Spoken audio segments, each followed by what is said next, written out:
All right, I don't know if you guys remember, but about a year ago, I made a Ultimate Mortal Kombat 3 Bartop with a computer inside of it.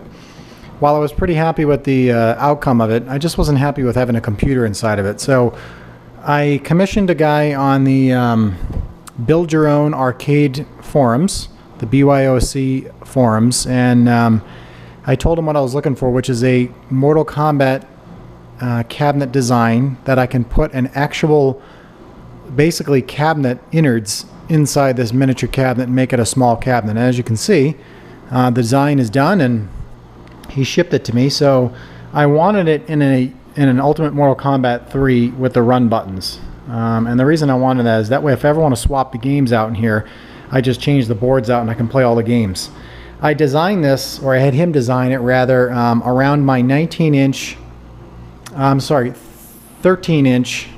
Wells Gardner monitor that I bought a couple of years ago that I used to use for my Jamma station.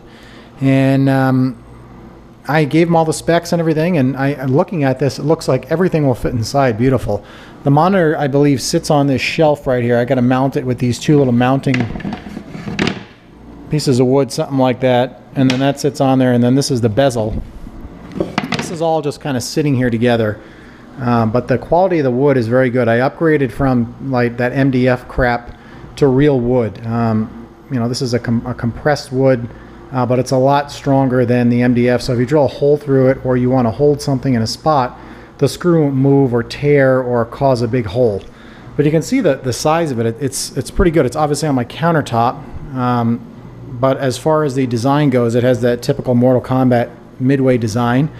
I wanted it a two-player since last time I did a one-player and I couldn't do certain things like enable the hidden characters in Mortal Kombat 3, or play myself to practice finishing moves or something like that. It's just nice to have a two-player, especially if somebody comes over and you want to play against them or whatnot. But anyways, looking at this, I'm going to need to get some wood glue on this, but first I'm going to trial fit all the parts inside. But basically what I'm going to do is I'm going to take the entire inside of a Mortal Kombat 2 cabinet and put it inside here, and that includes the power supply, the isolation transformer, all the wiring, the speakers.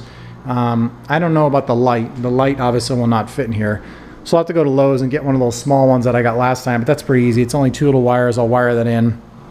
But I'll put the power switch on the top where it belongs. It'll just be a completely custom miniature Mortal Kombat cabinet.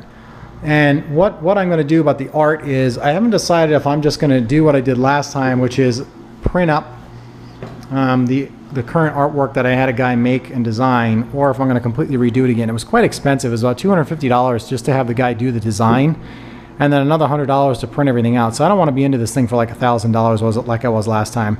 I think this shipped was like $230. It was like another $40 or $50 more for the upgraded wood, which I wanted. So, I mean, if you want to build a little miniature game, if you can't fit a full-size cabinet in your house, this is kind of nice. I haven't decided where this is going to go yet, but this has been something I've been playing with in my head for a long time and wanted to do. So that's where I'm at with this. I'm going to take my time with it. The other thing I'm a little concerned or I don't know, just kind of confused about is the size of the T-mold. And you can see, here's my pinky, and my pinky is thicker than the wood. He did the whole routering of this all the way around like it should be, but I just don't know what size T-molding goes on this. I'm sure it's something easy to find, but I'm gonna have to get the red to match it, and then obviously when I apply whatever artwork here, I'll have to make it all look nice. But he's got the monitor brackets here. This is a full kit. I mean, he did a nice job with it. This is the back panel. As you can see, he's got the holes drilled to let heat out. And then this is the top panel that goes across the top in this groove here. And then the back panel obviously there. But here's the control panel. Like I said, everything's just kind of sitting there together. You can see everything's drilled to put screws in, and everything was routed nice, so there's no sharp wood or anything that's going to give you a pricker or anything like that in your finger. There's plenty of room to fit your wires through. So this should turn out pretty nice. I'm just going to have to figure out a way to get this all put together properly and make it look nice. I'm going to have a custom piece of Lexan made for this as well. I'm going to bring this to the shop and have them just make me a really nice piece of Lexan. But I'm going to have to, like I said, figure out what artwork I'm going to do on this first. So here's basically step one, which is getting the woodwork done, getting it kind of fashioned together without any glue or anything, and just kind of piecing it together. But it should be a fun project, and look forward to some updates here of me figuring out what I'm going to do with this as far as putting it together and when. Thanks for watching.